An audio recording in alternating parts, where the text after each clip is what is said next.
All right, hello everybody. Welcome back to another episode of KLA Sports. I'm your host Kyle Alexander, and today we have a very esteemed guest here. You guys may know him on Instagram. If you don't know him off of Instagram, YouTube, whatever, y'all sleeping. But this is the one and only the Kid Gowie. Gowie, how are you doing? Hey, what's up? I'm doing good. How about yourself? I'm doing great, good at myself. And I know, like you said, we talked about this earlier, you're a Ravens fan. So just for people who may not know you, you want to give like a little background on yourself? Yeah, so pretty much, I'm a content creator. I go by the stage name, the Kid Gowie. And yeah, man, I just like to entertain people with sports or music or just overall comedy, whether I'm roasting somebody, so on and so forth. So I just like to have fun with the your favorite athletes and rappers and stuff like that. So if you want to make fun of your favorite celebrity, chances are I'm gonna be that person to do it for you. Right. That's another funny thing too, to come and get these jokes. That's hilarious. And then I know he does like impressions a lot. The Kawhi impression, that's really hilarious. He has that, like, you have that laugh down pat. Hey, appreciate it, man. But, so today we're gonna do a little Houston Rockets rebuild. We're gonna get our GM hats on. But first, I just wanted to take a quick dive. I just wanted to ask what made you become a Rockets fan, and then who is your favorite player in franchise history and why? Ooh, that's a tough one. Well, I became a Rockets fan because I'm from Maryland, Baltimore to be exact. But I lived in Maryland majority of my whole life. So pretty much, for those who know his background, Steve Francis went to the University of Maryland, and pretty much he was my first favorite player when it comes to basketball. Everybody, the whole Michael Jordan thing. Yeah, everybody was a fan of Jordan, but Steve Francis was the one that really got me into watching basketball. And I pretty much just followed him to the league, and he ended up getting traded from Vancouver and went to the Houston Rockets. And then ultimately, the Rockets ended up trading him in a package that contained, Tracy McGrady. And I was like, well, I'm not going to keep following this one guy around. Let me just stick with the team. And that's how I ended up being a Houston Rockets fan. Now, if we're talking about favorite player in history, it would probably be James Harden.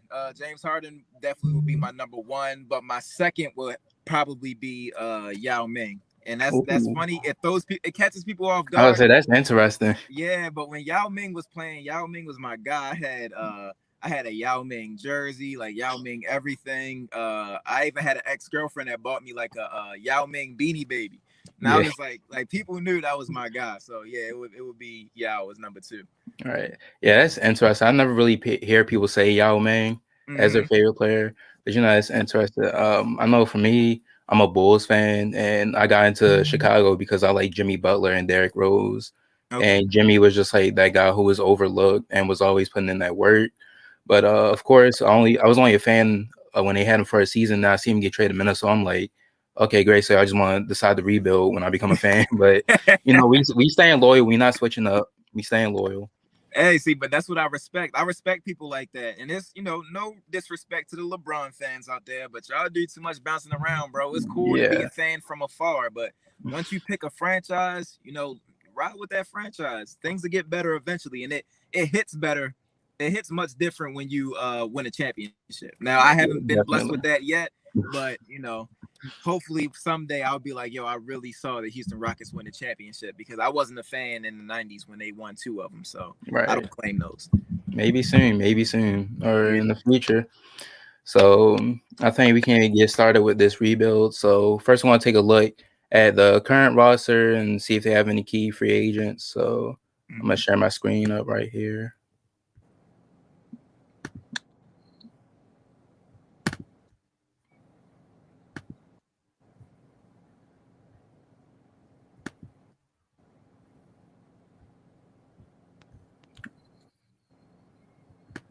Okay. Hold on.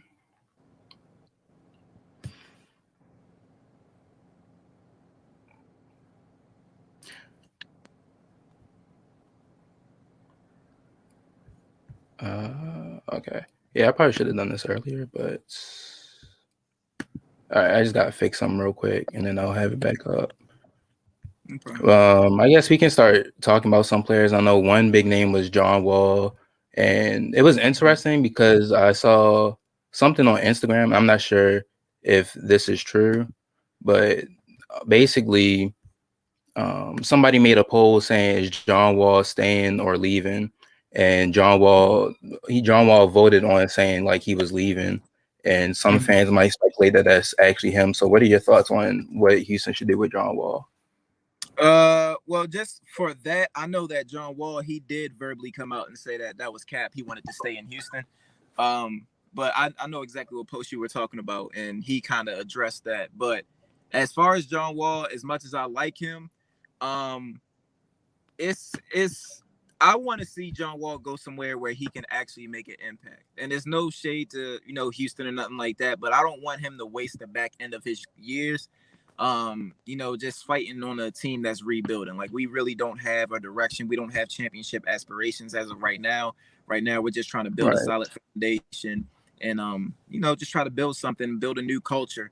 And with John Wall, I enjoy having him on the team because he's one of my favorite players, but I don't want him to, just rot in Houston. So I would much rather him be traded to somewhere where he can actually compete for something and not just, right, just be here and kind of feel like the outcast because it's a whole bunch of young guys. So we have a whole bunch of young guys. Everybody's like, oh, we want to see the young guys get their opportunity. So people look at Wall and they're like, Wall's cool, but we want to see the young guys get it. So I just want to take that burden off his shoulders and actually let him go somewhere where he can compete for something. So I would try to trade John Wall if I was Houston. all right. Yeah, I could definitely agree because especially like you said, moving in a different direction. That's the case with most of the teams around the league. And I Mm-hmm. just want to make sure you can see the screen right here, right? Yeah. All right. So you see John Wall, like you said, he is 30 and his base salary is 41 million. And personally, I'm Sheesh. glad John Wall played this year and showed people that he was one of the top point guards in the league and still is at some point. Mm-hmm. Um, and he's got other older veteran guys like Eric Gordon. This is your key piece right here, Christian Wood, I believe. I know you were big on him. Mm-hmm. You basically almost predicted that he was gonna have, or he basically predicted that he was gonna have this breakout year. Yeah. And he basically did. I had him as most improved, but I think it was just injuries and then Julius Randle, just exploding onto the scene, especially with the Knicks being good this year. Yeah. Some other Yeah. guys, So Kevin like Porter too. when it came to the Christian Wood situation, I definitely think it was an injury, an injury situation. Um, if he would have been able to stay healthy, I think he definitely would have got most improved, especially with the team structure. There would have been a lot of opportunity for him to just, pad his stats. Like, it's bad to say it, but like, hey, Yeah, he could have really went crazy and just got it unanimously. But injuries did hamper the whole season. So, but I still expect Christian to be a major piece in this upcoming season because there's a lot of Rockets fans. I don't know where their mind is at right now, but I've heard people talk about trading Christian Wood, and it's like, bro, why would you do yeah, that? like you have a young guy who literally is one of the most versatile offensive players right now. Like, he can shoot the three, he can shoot mid yeah, range, turnaround jumpers, all that stuff, and he's super tall, like 6'10". So it's like you yeah, don't just give away those players at the age of 20, what, 25, yeah. Say 26. it right there, 25. Yeah, like, come on, bro, don't do that. Of course. And this is like what most people consider age wise, like in their prime. So, you got him coming off this great and amazing year. You can get him healthy, get some key pieces around him. Why hmm trade that? Only thing I have seen where in terms of the draft, some people are saying if they take Evan Mobley at 2, they could maybe look at some offers for Wood because it's been some people around the league believe that they can't coexist in the same front court. But we've heard that with a lot of, big man duos over the years. Yeah, and not even just big men, even backcourt. And Houston's Yeah, heard it the true. most between Yeah, Chris Paul and James Harden and Russell Westbrook. It's like, oh, these guys aren't going to work. Even when he went to Brooklyn, how were James Harden and Kyrie going to work? It's like, bro, you adapt to your situation. So it's like we can look on paper and how these guys play on their teams individually, but then when you bring them together, that doesn't mean they don't have the intelligence or the IQ to really sit down and be like, okay, this is how we're going to structure this. This is how we're going to run this. exactly. This is what's going to work best for the team. So I don't know why people act like communication isn't a thing, but Yeah, it's been weird to me. It's like, bro, like all you got to do is say, "I'm gonna play point guard, you play off ball, boom, problem solved." Exactly. Yeah, because I know when Harden first got there, I was like, okay, it's not that difficult. Yes, all three of them are like ball dominant guys, but KD is the one who needs the ball the least out of them. So he's Exactly. going to be the main option, so he can do his thing. Harden, y'all forgetting, y'all acting like he can't pass the ball. He can. Then Hmm. I remember like I think it was 2018, 2019. He was at like he scored and assisted on 2,000 plus points in the season. Yep. And I'm like, and that showed this year he sacrificed. He said, "Listen, I'm not going to be taking a bunch of shots, but I'm gonna, facilitate the floor a little." And Kyrie can be that. He doesn't have to handle the bar. He doesn't have to be the facilitator. He can just create his own shot, and it worked out for them. The only thing that held him back was injuries this year. Yeah. And that was the main thing that I was saying before. Like once the trade happened, people were like, "Oh, they aren't going to do anything, blah blah blah. How are they going to work?" And I'm like, "Well, for starters, James Harden has to play point guard." And that was the first thing I Yeah, said. People was coming back like, "No, Kyrie got to." I'm like, "No, bro. James Harden has to play point guard because not only has, like you said, Kevin Durant needs the ball the least. So aside from him, when you look at Kyrie Irving, Kyrie's the only other person who has played off ball alongside LeBron James. yeah, So it's like, bro, like it just makes sense that way to have a ball dominant guy who literally carried Houston for 8 straight seasons to have the ball in his hands to orchestrate the offense. But I just don't think people really examine the game like that. They just hear they certain don't, names and they just don't. think, oh, Kyrie's a point guard, James Harden's a shooting guard. That's what they should play. It's like, nah. Like if you look at the style of play, it's completely different. Kyrie is a bucket, so you make him the two guard. So Exactly. like I said, it's basketball talk now is just open for everybody. So certain people say certain things.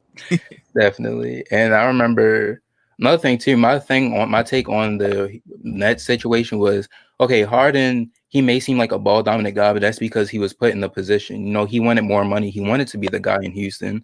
So when Houston brought him in, they built around him. It was like, okay, I'm the guy, I'm number one, I'm taking all the shots. But now he's going to Brooklyn with a Kevin Durant, with a Kyrie Irving. So he realizes, okay, I don't have to take all these shots because I have two of the other greatest scorers in the league with me right here, so Mm-hmm. he can do his thing.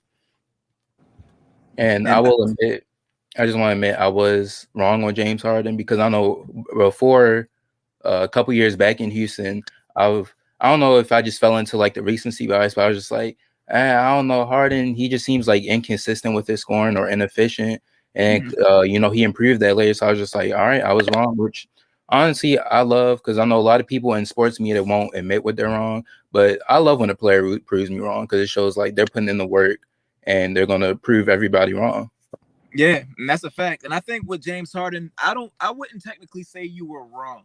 Um, because there were times where Harden was like inconsistent with his scoring, where he'll shoot, let's say like 5 for 18, Yeah, but he'll have like 40 points because he went to the free throw line however many times. So there yeah, were games like that, but at the same time, um, I think it's just Harden's style of play. And it's not to say he plays an inconsistent style of play or inefficient style of play, but there will be times where he'll look for fouls more than he looks for the points.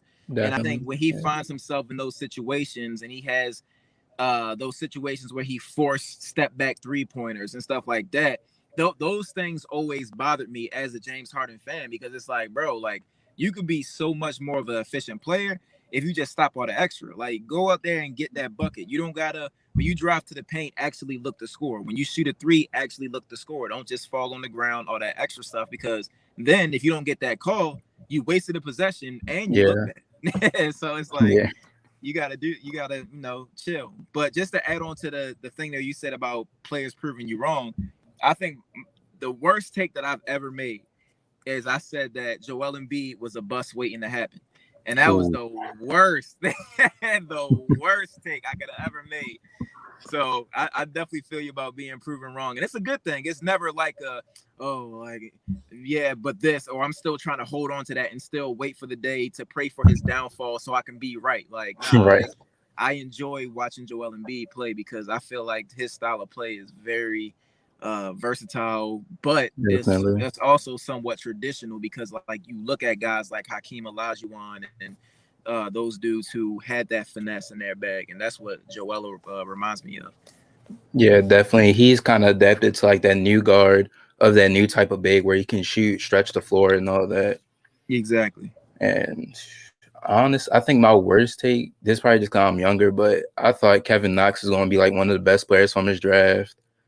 And because I fell into like somebody was like he played like Paul George, and I was looking, I was like, all right, I kind of see it. I was like, all right, maybe he could be nice. And I was just like, yeah, that didn't really work. I would say either that or thinking Kuzma was going to be like the best out of that Lakers bunch.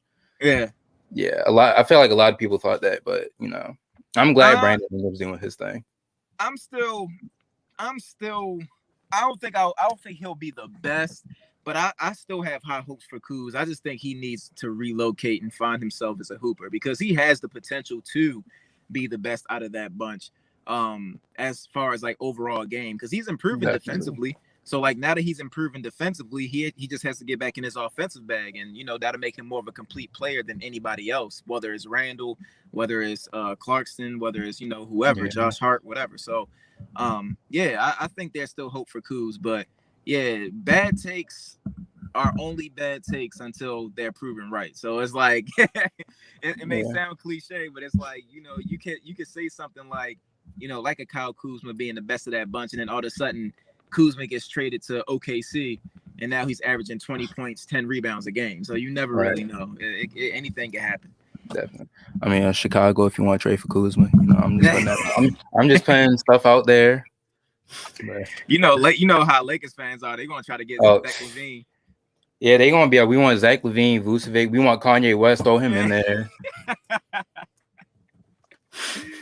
Exactly. I swear, Lakers think they're getting everybody. Every superstar, bro. But let's see. All right, the screen's up. So we're gonna look at some of the free agents here. Had Oladipo who got traded to Miami, Mm-hmm. Kelly Olynyk, Dante Exum, Avery Bradley. So it seems like most of these guys are players that came over from the Harden trade or from the aftermath. And Yeah. then you got like Sterling Brown, Cam Reynolds. So to me, I would say the only key player maybe would probably be Olynyk. Do you have any thoughts on who you think you should bring back or just let walk? I'm not gonna lie to you. I really like Kelly Olynyk on the team, the way that he fits.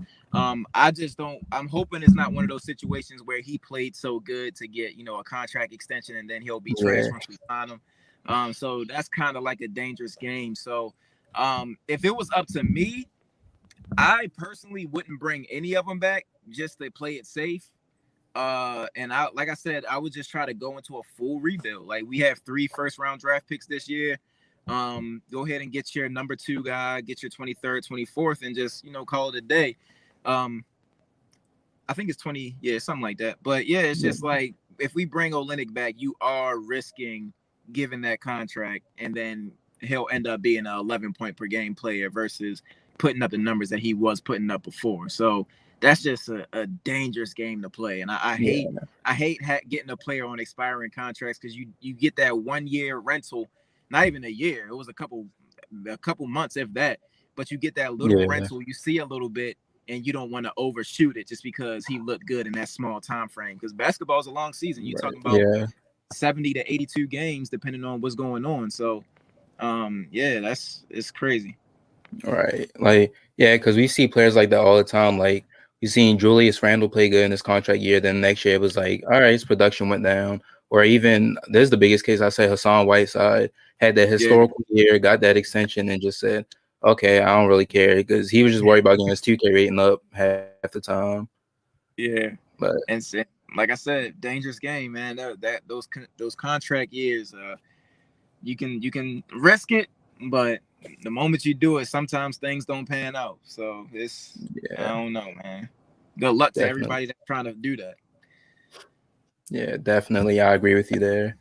And we can look at some free agents just to see if there's anybody you think Houston should look into or bring in. See if we can get it up here. And while you wait for this, you mentioned that you would trade John Wall earlier. What teams do you think could use John Wall? Ooh. When it comes to John Wall, first of all, I think that the Knicks could use him. Because not only do you get yourself a combo guard, but you get yourself so for example, if they can re-sign Derrick Rose, which is cool. Right. But the thing with Derrick Rose is that Derrick Rose doesn't bring the same defensive intensity that John Wall brings to the team. So like John Wall defensively puts a lot of energy into it, whether he's chasing for That's loose true. balls or he's trying to get on ball steals and this, that, and the third. So I think that putting him on a defensive team like the New York Knicks, because they looked very Right. well on defense this year, I just feel like it's the perfect fit, and they have the money to do it. I'm not sure how many years Wall has left on his contract, maybe 2 or something like that. But yeah, it's I like think. you get yourself a solid player that you can really he can play make, so you don't have to rely on Julius Yeah. Randle to play make for him. So I just feel like that's where he fits best. Anywhere else, I feel like you're kind of playing with fire and you're kind of forcing it only because other teams may not have the space, like the Clippers. He could fit on the Clippers as well, but Clippers don't have the space to make that happen. They would have to Right. cut off a bunch of people to be able to make room for a 40-something million dollar season. So yeah, I think the Knicks for me would be the best spot for him. All right. Yeah, I could definitely see the Knicks because, and I was watching a video, I believe, on the Ringer. They was talking about how what happened with like the Knicks and Julius Randle, and one thing with them was passing because, like you said, Randle was the main guy. He was taking up the most of the usage, Mm-hmm. so his pass. It's not like he's a terrible passer, but he can't be the main guy facilitate because he's not going to facilitate. He's not the guy to just like, all right, I'm gonna control the tempo and all that. And I think the biggest thing with Randle too and the Knicks in the playoffs was that Yeah, Randall was hesitating on a lot of stuff and he was overthinking. Because I saw it was one time in the game he got the ball and was wide open for a three, and he like pumped fake and the defender started closing it and he took the shot and it was a bad shot and he missed. So I think you definitely get like John Wall. You can teach him like how to at least like just not be hesitant and once it's playoff time you just gotta go. And then like you say, he can control the floor, run the tempo, and then also give that effort on defense. yeah. And one thing about John Wall, he's confident. Like Oh if you yeah. look if you look at the way John Wall plays, like he could be having a terrible shooting night. He is not going to stop. Like he's that confident. Like I'm gonna get right. And that's the some people look at it as a negative, but when you look at a situation like a Julius Randle, you want your star player to have that kind of mentality. Like, bro, like if we go down, we're going to go down because of me. Like I'm gonna have to step up. And Right. if my shot is off, then cool. But that's how we got to go down. We got to go down shooting. We can't just go down like a Ben Simmons, with all due respect, taking 4 shot attempts. Like you're bound to lose when you're not getting any production from your star. So you gotta Yeah. have that confidence, bro. Nobody can tell you what you can or can't do, what you're capable of doing. So that's it's a gift and a curse, but I would much rather have it than not have it. Yeah, definitely. I mean, plus, like you said, John Wall, that's a bad man. Once he start throwing up them gang signs, Yeah, that's a whole nother level. Whole nother level. yeah, man. So, Tap into that next level. so we got a list of free agents here. I know everybody's trying to go on the Kawhi sweepstakes. You see any players like you think Houston could use? Maybe like a Tim Hardaway. I'm not sure. I'm just throwing out names out there. Yeah, I think out Um, of the free agents, the only one that really sticks out to me right now, because I feel like pieces like DeMar DeRozan and Kawhi Leonard, like those are guys who are wanting to compete. We're not competing, so Definitely. my mindset is more on the rebuild side. So I think the only one that really sticks out to me is like Rashawn Holmes. Um, and for those who may not know who he is, he's Oh a big yeah. man for the Kings. And I would take a chance on him because he can help bring that interior defense that we need. For example, if we were to draft Jalen Green, we'd have our backcourt set because Jalen, in my personal opinion, he's going to be a certified 20 points per game. And that's just my mindset on him. And that's Yeah. perfect for our backcourt along with a KPJ. So if you pass on Evan Mobley, you still need that help with your inside defense, and I think Rashawn Holmes can help with that, with his athleticism, his length, and different things like that. He's a rim runner, works well in the pick and roll, so that'll definitely help KPJ if he wants to throw lobs or whatever the case may be. And then, of course, you have Christian Wood who can stretch the floor, which makes more space for Yeah. Rashawn. So Yeah, it's like I don't think you got to go over the top to get better. I think Houston needs to play it simple. Don't try to overshoot. Don't try to pull a Daryl Morey and try to get a whole bunch of different stars to try to get back on top. Because the last thing you want to do is get caught up in all these contracts. And because Yeah, we're still trying to get Eric Gordon's contract off now, and it's like, we're stuck with Eric Gordon and John Wall's contract. So we got to see what magic they gonna pull to get those off, so we can have space to really build with our young guys. So we'll see. But yeah, Rashawn would definitely definitely. be the one that I'm looking at. Yeah, and I actually looked at him. I said that could be a possible name for Chicago if they let Markkinen walk or decide not to match his offer. Because I feel a Mm, lot of people forget Rashawn Holmes when he was in Phoenix. That was probably like the best. He was playing at his best right there, or that was close to his untapped potential. Like he was a mm-hmm. great run, like you said, great run protector, great defensive player. And, he's good on the inside. You can throw the lobs up to him, and like you said, that takes care of your front court, and that lets Christian. He's like, I don't have to be in the paint the whole time, so he can stretch the floor like he can. And Exactly. here he is right here. So he's a center. He's 27 years old, Yeah. and got some early bird, right? So definitely, it's like I think this was his previous contract, so 4.8 a year. So maybe like something close to that, like 6 or 7 million, maybe, because I don't think he's going to get that much of an increase. Yeah. Or Houston could probably get him for the cheap, honestly, if nobody else looks at him. So yeah, I could definitely see him in Houston next to Christian Wood. Yeah. And like I said, if you let Kelly walk, because realistically, I don't think we would need Kelly with Christian Wood, because Christian Wood is also a stretch big. So it's like you Right. can you put that responsibility on your guy who you expect to be your star player. So if you Definitely. have Christian Wood, you expect him to be your star, you give him that responsibility. And just having Kelly Olynyk just doesn't make sense, because Kelly would need his touches as well. So I'd much rather have the ball in Christian's hands and just have Rashawn to come do the things that we want from Christian, but Christian got to make sure he can do his thing offensively. Right. Definitely. And last year y'all hit on Christian Wood, so who knows? Maybe y'all get Rashawn Holmes on the cheap. He ended up being the most improved player candidate. Who knows? Yeah, I mean, I was still shocked the way we got Christian, because I didn't even know Houston was looking at him. I was just like, yo, we need Christian Wood. And because I think the names I threw out were Christian Wood and Nas Reed. Yeah. And um once I saw we got Christian, I was like, bro, like it really happened. And what made me happy was that people can see why I wanted him. And like people was like, yo, Christian Yeah. Wood's really like that. So yeah, we definitely got to steal with that. That's why, once again, when the Houston fans started saying like, yeah, maybe we should trade, like, no, don't do that. Don't do that. He's too young with so much untapped potential. Like, it's crazy. Definitely.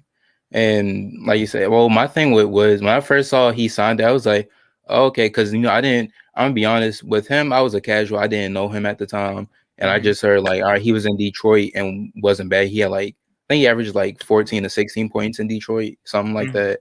And then just the way he broke out in Houston, I was like, well, this is a perfect situation because they know it wasn't no pressure to win this year because you just moved off from James Harden.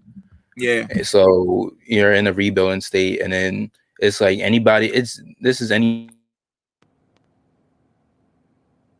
to win. So I'm glad that happened. He got the bag, and he proved why he deserved that bag and why he was a most improved finalist. Why he probably could have won it.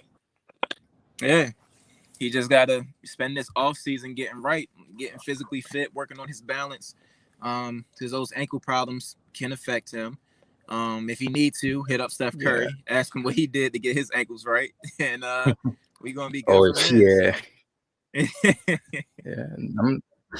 I'm definitely interested to see how Houston pans out this year, especially with Woods and the draft, because it's like, are you going to get Jalen Green or are you going to get Evan Mobley? I Yeah. know you tweeted some saying how Jalen Suggs would be a good fit. I thought that was interesting. Yeah, a lot of people, and people didn't really side with it. I feel like it's an unpopular opinion. There were some people that was just like, I want Suggs too, or I think Suggs is the best fit. But I think what scares people, they don't want to draft Suggs too high. And since we have the number 2 pick, they want Green or Mobley, because we know we may not get Right. Cade, because obviously he's the best player in the draft. So it's like you take the best player in the draft. And I think that's what's scaring people away from Suggs, because Suggs will potentially go fourth or fifth, depending on what team he goes to. So, yeah. Right. So it's like I said, that was more of an unpopular opinion. But when I broke it down, like, it made sense to people. But they were like, perfect fit is cool, but no, you take the best player in the draft. And I was like, all right, I respect it. Yeah. I mean, I could see that because I was thinking Mobley. I was like, I mean, Suggs wouldn't be a bad pick because like you said, we don't know what's happening with John Wall. Like he could get traded, and Yeah. then if he gets traded, who's going to be your point guard? So it's like you get Suggs. He can come in and I'm not going to say he plays like John Wall, but there's some similarities. Like he can play both sides of the court. He knows how to Yeah. facilitate. He can score, and it's like he can score at will, or he can let everybody else cook. So Exactly. And he's athletic. Like, the athleticism, I think a yeah, lot of people look at Jalen Green, they're like, yeah, he jumps out the gym, this, that. And it's like, that's cool. But if you looked at Jalen Suggs, he's just as athletic. If, Jalen may jump higher, but Jalen also weighs less. So it's like Suggs is jumping. He has a football body yeah. because, he played, he had a football background. Oh yeah, So it's like, definitely. I don't know. Like, I have very high hopes for Jalen Suggs. I think he's going to be one of those players that really make an impact on championship teams. And yeah, that's just kind of what I see for him. But we'll see in 5 years who's the best out of Yeah. the bunch. Oh, so you're gonna be sitting here in 5 years talking about, oh, you're right, he's wrong, he's a bust, all that. It's the cycle. Yeah, that's all So it is. And I'm like, I told y'all back in the day, like, Jalen Suggs was the one. But we'll yeah. see. All right. So up here we have the trade machine, and you mentioned if you want to trade John Wall to a team, you say you look at the Knicks. Mm-hmm. So we just like to throw out a trade package there just to see what it would take or what your return could be. So let's just say we're trading John Wall to the Knicks. What do you think the return should be, or what the return will look like? Realistically, it's gonna come to contracts. So the heftiest Yeah, contracts of a player, those are the ones that's probably going to have to go, because when you're a rebuilding team, you take on bad contracts. So if there's a player on the Knicks that definitely. has a bad contract, those will obviously be included. I feel like somebody, I don't know if Elfrid Payton is a free agent this year, but if not, I'm sure Knicks fans want him gone, so we take him on. Um, Yeah, he's a free agent. okay, I figured as think much. so. Yeah. Let's see who you got on there. They're trying to see is Randall, Yes. Tilakina, or D Rose are free agents. Really just Hey, well, realistically, they just have a. We'd probably have to do a sign and trade, because it looked like they have a whole bunch of free agents. yeah, that's what I was thinking. That's just like I was saying, like we would pay and there would have to be like a sign and trade. Either a sign and trade or it feels like a three team trade. Yeah, because that practically their whole roster's free agents. Yeah. But yeah, so Yeah, let's just say, like hypothetically speaking, if they re-sign all these players, obviously you would throw Frank in there. You throw Frank in there. You throw I'm just throw them in there just to do it. yeah, Frank. because Frank has that contract, so that's going to take off a big portion of Yeah, I the didn't even know trade. he had that big of a contract. Oh my gosh. Yeah, they'd probably give up Kevin Knox too, because I feel like they're I was thinking not. Yeah.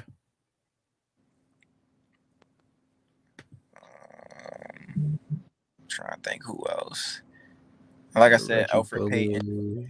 but I think they're gonna let Payton walk, so I don't even. Yeah. And the thing is, like, guys like Mitch, like, those are great guys, but Knicks aren't partnering with players like him. But Right, and yeah, he's that's still on his rookie deal. Like it's only 1 million. exactly. So they're not partnering with him. Like, nah, Mitch. And I've seen his workouts, and he has a lot of finesse to him that he hasn't even brought out on the court yet. So Yeah, I'm a big fan of Mitch. I know when he was going in draft, I heard of him. And I was like, I could definitely see him being like I could see him being a good solid player. And then once like he got to the Knicks and he started doing something, I was like, I could definitely see him. I think Mitchell Robinson is a future defensive player of the year. I think he's mm, going to win that at some point. Maybe maybe in his next decade he'll win it. But I definitely see I don't see him retiring or finishing his career without the Defensive Player of the Year award. I can see that. I could definitely see that. He has the athleticism. Once again, he has the length. He has that toughness about him. He always wants to get better. If you, like I said, when you look at his workouts, you can see, the passion that he has for the game. So, hey, as long as he can stay healthy, because I know he dealt with an injury this year, close to the Yeah, playoff time. But if he can stay healthy, man, the sky's the limit for him. That's why yeah, Knicks know it. That's why it don't matter who you offer. They're like, we not losing Mitch. Like we not doing that. right. So they see it. They know they see it, and yeah, they want to keep a hold of him, and I don't blame him for it. Definitely. Yeah. So I actually did the trade in here and it actually went through. So I'm not sure how that happened. I know Knox has the team option, Mm. but Hey, see, if they that would if be they do a interesting sign and too. trade, I wouldn't mind having Frank and Knox on the roster just as rotational players, but yeah, it's like you still have young guys. You let them cook. Yeah, John Wall goes to a team where he really fulfills that point guard role. And even if they wanted to, like I said, bring back Derrick Rose, you bring back Derrick Rose, let him play alongside John Wall, and yeah, let it happen. yeah, I think that. definitely. And like that clears Wall's contract, and then like you say, you get young players. And honestly, like Kevin Knox in Houston, I feel like that could be a space for him to break out because like I said, you're not winning, so it's like, all right, maybe if we the worst thing you could do is like give him a chance as a starting small forward, and then if he's good, keep him there. If he's not, you can just put him back on the bench. Yeah, That's that's worst case scenario. and the good thing with Kevin is that he will bring a lot of length to the court Yeah, because we have a Jay Sean Tate who plays forward, whether small or power, and he's about 6'5". So like we have a whole lot of that's small guys. Same thing with KJ Martin. I think he's 6'5", 6'6" as well. So it's like the more length that we have on that court, the better. So yeah. especially I was defensively. confused. I was just confused with those guys. So I was seeing like Jay Sean Tate and KJ Martin. I saw you listed at like fours. I was like, how are they only like 6'4", 6'5", and they playing forward? Yeah, that's the for some reason like this when Houston hear the word small ball, they take it literally. Like Yeah, small ball for the Lakers is having Anthony Davis at center. Like, come on, bro. yeah, Like you gotta just because it's small, that just means you put your athletic guys in there that don't necessarily have to be 7'2" and move like robots. Like have a guy in yeah. there Like the that's six Warriors, they nine, perfected that. yeah, 6'9", 6'10", but Rockets here, small ball, they putting 6'5" guys at power forward. And it's like, It's dang. like, all right, PJ Tucker, you're going center, you're guarding Anthony Davis. I was just like, okay. I mean, but the thing with Tucker, he will guard anybody. So I was like, that's not bad, but he's still like 6'6", 6'7". Not even that. He's 6'5". Oh yeah. Yeah, PJ Tucker's 6'5". So it's like he overcompensates. So what he lacks in height, he makes up with in toughness. So he uses his Oh yeah. toughness to his advantage. So it's like PJ may not be the tallest guy. Guys are going to try to bully him, but he's going to put his body on you and like muscle you because he has that stature. Uh, so that's another thing. But yeah, the fact that PJ, he's doing what he's doing with the Bucks, and Yeah. hey, he could possibly be in the finals after having to Yeah. guard Kevin Durant and having to guard uh whoever. Like, yeah. Definitely. And that's what I actually liked about Tucker because he takes on that role. He's like, okay, he's like, yeah, maybe 6'5", but you need me to guard Giannis, for example, I'll guard him. You need me to guard KD, I got it. Mm-hmm. Like he has that heart over height mentality. And he makes up for it. It's not like he's terrible on defense. He's a great defender. He's a Yeah. great defender. He's one of those guys that don't store. He doesn't really show up on his stat sheet, so people think he's trash. They'll look at his points Yeah. and say, "Oh, PJ Tucker had 3 points." It's like, yeah, he had 3 points, and he held the best player on the other team to 17. And people were like, "Oh, he still Yeah. scored 17 points." He was like, "Well, last game he had 32." So like, it's one of Exactly. those things when you look at PJ Tucker, it's like, yo, his impact is beyond the stat sheet. And people who really watch basketball and know basketball just knows that everybody on that court isn't a stat filler. It's more so Yeah. the impact that you bring. Same thing with Shane Battier. Like during Shane Battier's time, he was a 3-and-D player. And it's like you look at Shane, I don't remember how many points he was averaging, but it didn't look like he was doing much. But when you put Shane Battier on Kobe, when you put Shane Battier on Kobe, and it's like he holds Kobe to 21 points, that's cool for Kobe. Like that man went I for was about to say, 81. So I'm taking that. I'm taking that. that man went for If you just 81. dropped People, 81 on the whole team, I'm like, yeah. If you holding listen, as long as he don't score 25, 30, whatever. As long as he don't score 60, I'm fine with that. yeah. So that's all it is. It's like there's certain guys that can just go for so much more, and to be that defensive presence and be able to hold them to a certain amount, like you got to respect that. And that's one of the reasons why Andre Iguodala won Finals MVP. I personally still don't think he should have won it because I feel like Steph should have got Yeah. that. But that doesn't take away from the fact that he didn't stop LeBron, but he limited LeBron. And that's what it's about when it comes to star players. You're not Yeah. going to stop them. They're going to get theirs by any means. You got to limit their scoring. And that's the most you can do. Yeah, I agree with that. Especially, I think it was similar with Kawhi because that was like Kawhi's first year where he started breaking onto the scene, but he wasn't like who he was now when he just left San Antonio, and he got Yeah. it because he limited LeBron, and then that kind of is like everybody's like, okay, look at Kawhi, like he stopped LeBron, or he stopped LeBron, quote unquote, and then after that he just became this great, arguably the best two-way player in the league. Mm-hmm. So that's just how it is. Yeah. And all right, we look here. We have the mock draft. So we're just going to do a quick mock draft, see who you would take with with your draft pick. So I don't believe Houston has 3 picks. I don't think they're in the second, or y'all have second round picks. I'm pretty sure. I'm not sure if we have second rounders, but I do know that we have 3 first rounders. Oh, I think I think you have 3 first. So let's see if I can find the Rockets. There we go.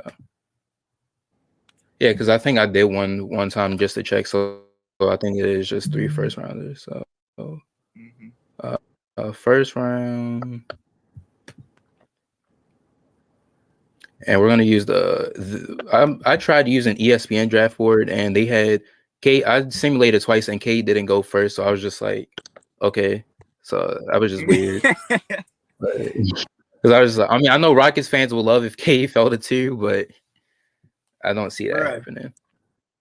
That would be crazy. Or, I mean, if somebody wants to start a rumor about him and he falls all the way to Chicago in the second round, I'm fine with that. He ain't gonna fall that far. Nah. Ain't nobody gonna let. I don't care what the rumor is. They ain't not gonna let him fall that far. They're gonna be like, all right, Yeah. a team, at least a team at like 7, gonna be like, nah, we taking him. I was gonna say, take that chance. Let's see. Yeah, I'm starting to sound like a Lakers fan. Think we getting everybody. Hey, this is the time of the year though. Like I tell people all the time, the off season is my favorite part of the season because it's like it builds up excitement. There's that anticipation, like who are we going to get? How are we going to get better? And a move that's so groundbreaking, like the Clippers when they got Paul George and Kawhi that night. That joint was crazy, bro. Like, it was an earthquake the previous night. I was just going to bed and I cut on ESPN, and I was just like, yeah. Joint came out of nowhere, left field. Because number one, we were waiting for Kawhi to make his decision, but then the fact that Paul George was attached to him, he was like, "Hold on, what just happened?" For real, and it was crazy because my brother's a Thunder fan, so he heard that. I was like, we was all like, "Oh, Kawhi's going to the Clippers." He's like, oh, "Okay," and I was like, "Wait, KJ, they just got Paul George," and he was just like, "Man." And then, but looking at it, some people might say OKC won the trade. I could see how both teams won that. Honestly, I could say both teams won that trade. Yeah, but, yeah, they definitely won. I think both definitely won. Because when you look at OKC, the amount of draft capital that they have is ridiculous. Like they have the leverage in every single NBA draft for like the next 5 to 7 years because all it takes is for them to let's say if they want to trade up from their pick that they have right now. All right, we'll give you guys our pick at, I think they're picking sixth or seventh if I'm not mistaken. So Yeah, we'll give you our sixth pick, and we'll also add a future first rounder to it to move up to the number 4 spot. And it's right. just like that's the type of leverage that they have in the draft, because teams are going to be like, oh, like I can move back to number 7, still get a high quality player, and then also get a future first rounder on top of that. Like that, we going to do that. So that's what a lot of people don't really look at when it comes to OKC. That's why Sam Presti has so many, because these aren't just Yeah, plays for the draft. These also can be utilized to bring in a young star like a Zach LaVine. Sorry to take your guy, but that's one of the guys that's making a lot of noise around the league. Like people are like, yo, Zach LaVine is the piece that we need to add. So yeah, yeah. hopefully Bulls do right And by him and make him stay. that's why I've been praying because the front office has been trash. But Yeah. this year they got Billy Donovan, got some new guys, and then we actually got Vucevic. So hopefully, I've been hearing some Dame rumors. Maybe, just maybe. That's just my pipe dream right there. But I mean, but to keep it real with you, I feel like Vucevic was a good pickup. I feel like that was somebody that was quality for the Bulls, because oh yeah, uh not only is he a good player, but the fact that you can give him the ball and let him cook, and he'll get you, 20 and 10. So that was a good pickup for y'all. Now it's just about keeping them together, oh yeah, I convincing, loved it. yeah, keep convincing Levine to come back. Like that's the hard part. Yeah, I'm pretty sure the only thing I didn't like about it was just like the draft picks, and I'm like, part of me was hoping we still got that top 4 pick, but fortunately we didn't. But that just proved to me that like the front office is serious, and they said, listen, we're gonna try to contend some point in the future, like some point in the near future. So Levine, if you Mhm. wanna, we want you to stay. And yeah, okay, so Ivan Mobley keeps going first. I don't know why. Hey, I ain't mad at Well, but I guess today you guys get Cade. That'll be your it. Campaign for let's Cade, see. man. We out here. It's kind of slow. I'm trying to think. I feel like that would be a terrible pick for Detroit, only because not only did they get Isaiah Stewart at 16 last year, he was also second team all rookie. But it's just like Yeah, it's like, why would you do that? Like you lost Derrick Rose, so you still have Killian Hayes, but Killian Hayes is coming off a severe injury, so it's like you got to get somebody in that definitely. backcourt, either him or Yeah. Jalen. So let me see. I'm gonna try to exit out of that and then load it back up because I don't know why it's acting slow.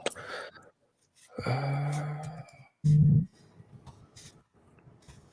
but I was hoping if Chicago did get that top 4 pick, I was thinking maybe a Evan Mobley if what if Markkinen left, either that or Jalen Suggs. Mm-hmm. But I know some guys because I know Chicago has a second round pick, so I'm thinking maybe Deshaun Nix from the G League or like a Trey Mann if he falls. Yeah, Trey Man's gonna be tough. Yeah, I like Deshaun Nix too because I was watching the G League more this year, and I saw my favorite player from that whole team was Jonathan Kuminga. I think he's going to be a bucket. He's going to be a great Mm-hmm. two-way player. Yeah, I think I'm not sure what his draft stock looks like right now, but I do know like Kaminga kind of quiet down a little bit Yeah, I think I've until. seen him. I've seen most mock drafts having him go to Orlando at 5. Mm. Oh, so he's still high. Yeah, so like the top 5 has pretty much been like those guys. Yeah.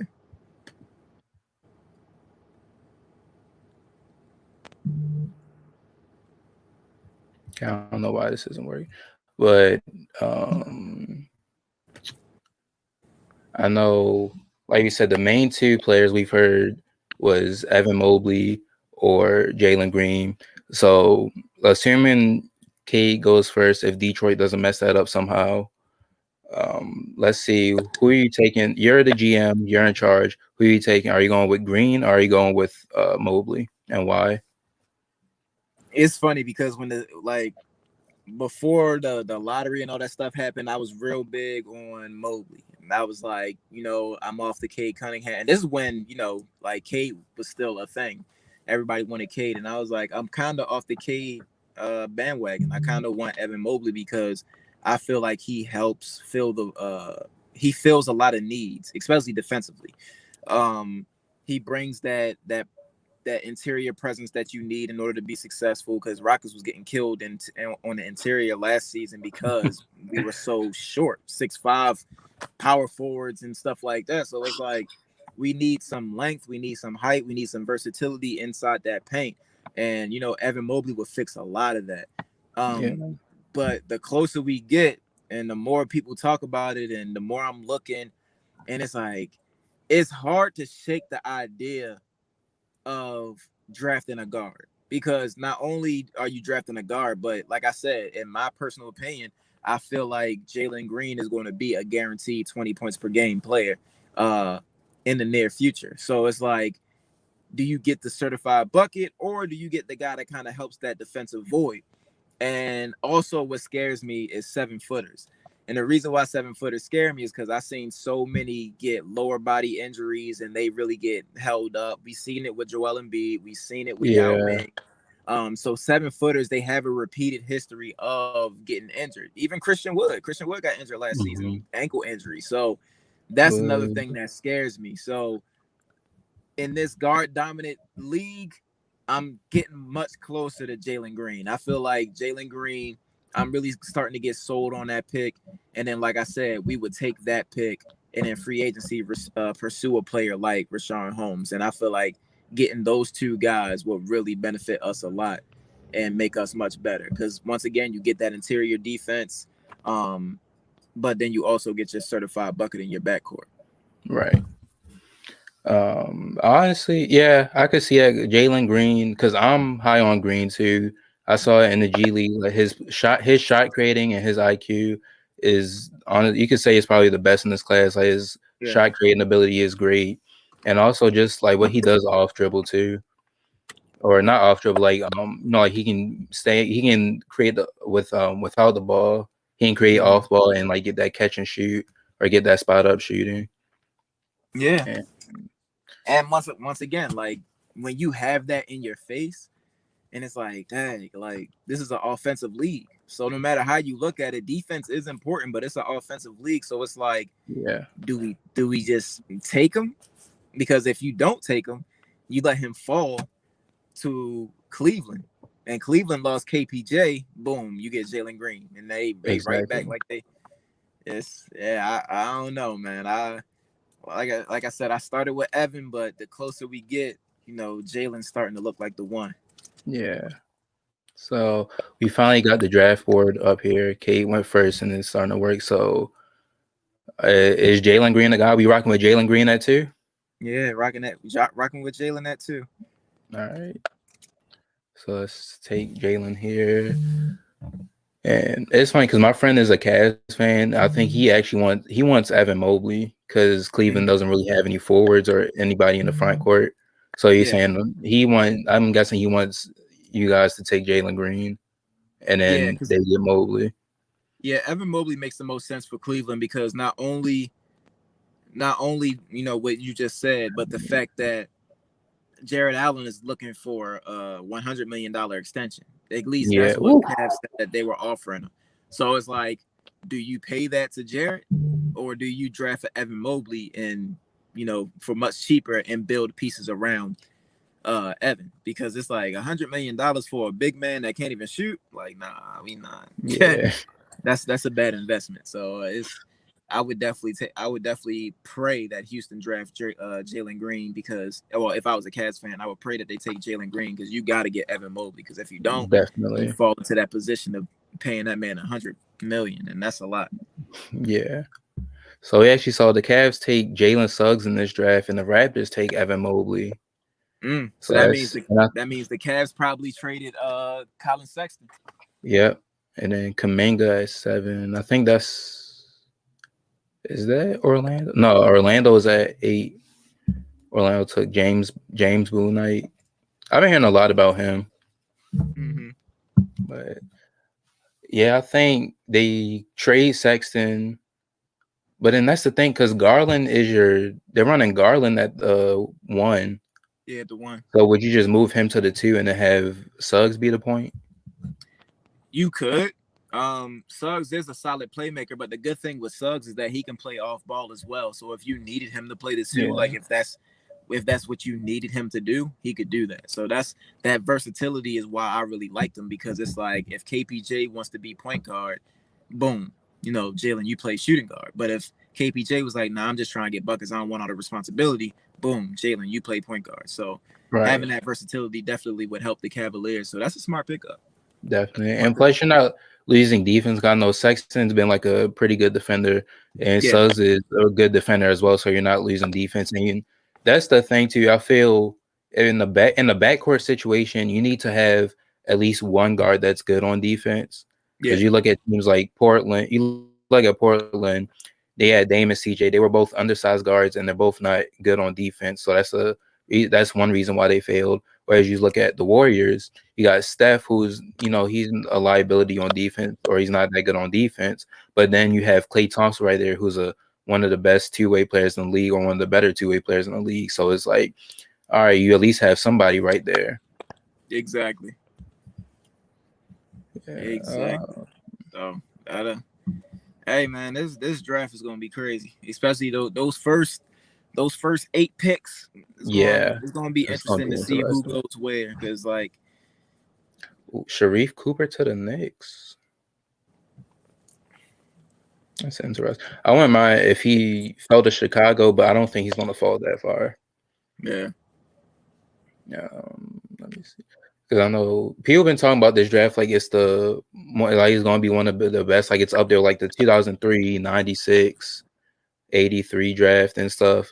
And I haven't watched college basketball as much this year, but I've looked into some of the guys like I've looked into like Trey Mann a little bit, but I've looked into like the big names, so like Jalen Suggs, Evan Mobley, guys like that. mm-hmm. And the Come on, don't all take my right, man. There we go. There, there you go, right there. yep, Trey Man. You wanna You take know, him? you know, you know who to get. You taking Trey Man? Yes, sir. All right, double dipping that guard. And you got 24 from Milwaukee. You can't let Trey Man fall to Chicago, man.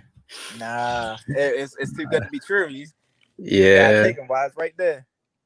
I was like, that's perfect because then at least if you start like say you start Trey Man and Jalen Green in your backcourt, Kevin Porter may be undersized, but he can be a small forward. Or Yeah, at worst, you can just have Trey Man come off the bench. that's a fact. All right, so it's your last pick in the draft. Position one, I would say probably forwards or a big. Yeah, it would definitely be a JT Thor. Thor. Thor's been getting a lot of. He been talking his talk, saying like he the best player in the draft. So I like Yeah. that. I like that confidence. So I'm probably gonna take Thor. All right. I've been hearing Thor. I've heard of Isaiah Todd. I haven't really heard much about Isaiah Todd this year.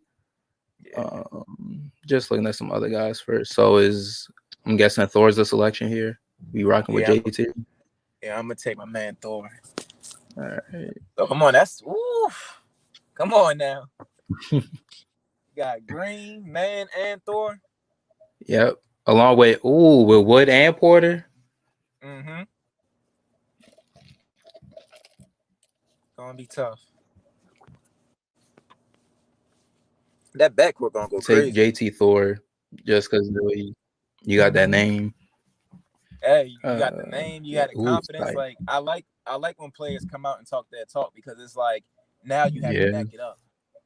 Now I don't want no guy that's exactly. quiet, like, oh yeah, I think I'm just trying to do what the coach wants me. Like, nah, I'm trying to hear you talk that talk. Let them know that you coming.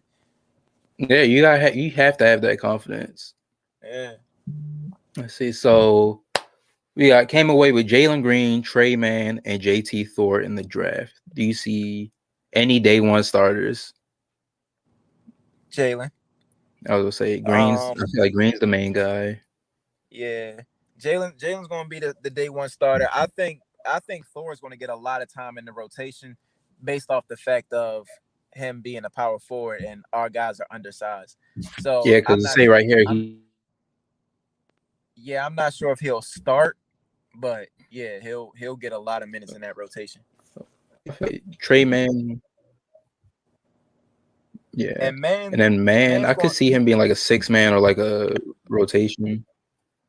Yeah, he's going to be a rotational guy because I think Armani Brooks is going to get a lot of the 6 man time. He looked pretty good Yeah. this year, so I think man's going to come Definitely. in, do what he can with the minutes that he gets. But yeah, I think the other two though, they're going to get some real big playing time. Yeah. And just take a quick look at the other mock draft here. So Scotty Barnes went to the Magic, Davon Mitchell to OKC. Oh, they had the Warriors taking Jonathan Kuminga. Mm. That's interesting right there. Yeah, that's tough. Nice. So then if the whole lineup is healthy, you got Steph, Clay, Kuminga, Draymond, and Wiseman. Damn. And you got Eric Pascal off the bench. The Yeah, Warriors don't rebuild. They just restock. They don't rebuild. that is true. And they got Marcus Bagley from Arizona State. Let's see. Any other interesting? Keon Johnson to the Pelicans. Franz Wagner to the Hornets.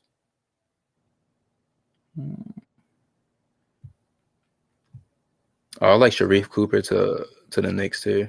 I think that would be a good Nah. pickup right there.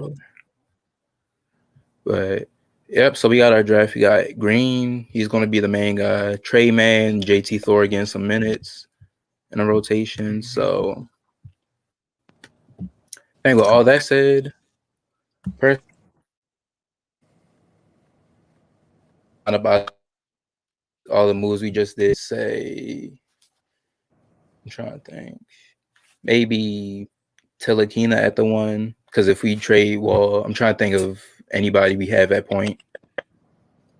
I can see Mhm. Tilakina, Green, what, Porter, or no, I can see. I'm gonna say Green, Porter, Tate. I'm trying. I'm sorry. I don't know the roster like that. I'm trying to think of like Paul. Because are you gonna run Wood at the 5 or the 4? Uh, Probably 5, just based off of height alone, Yeah. So maybe because him, and then they like to run the 6'5" guys at forward, so yeah. the 4. So honestly, yeah, they could probably get away with that if they have him, I guess. And then you got Thor in the rotation, who knows, he could play his way into a starting role at some point. So you go like Porter, Green, Tate, um,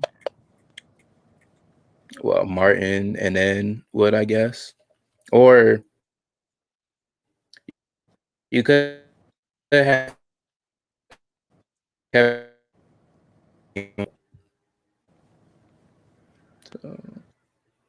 yeah, they could throw in Kevin Knox if they wanted to give him a shot to redeem himself. But Yeah, yeah, so I think that's going to do it. We see this team. I think if the team goes in this direction, they're still rebuilding, but they're definitely going to improve a whole lot from last year.